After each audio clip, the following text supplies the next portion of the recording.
சூறாவளி கிளம்பியதே. அறுவலோட கிளம்பிட்டானே, இன்னைக்கு எத்தனை தலை உள்ள போத தெரியலையே. சிவதாண்டவம் தொடங்கியதே.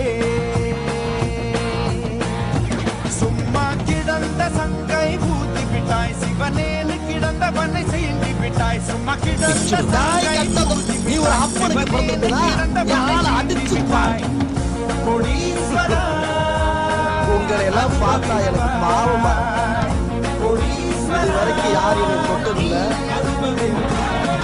ஒரு சூறாவளி கிளம்பியதே. சிவதாண்டவம் தொடங்கியதே.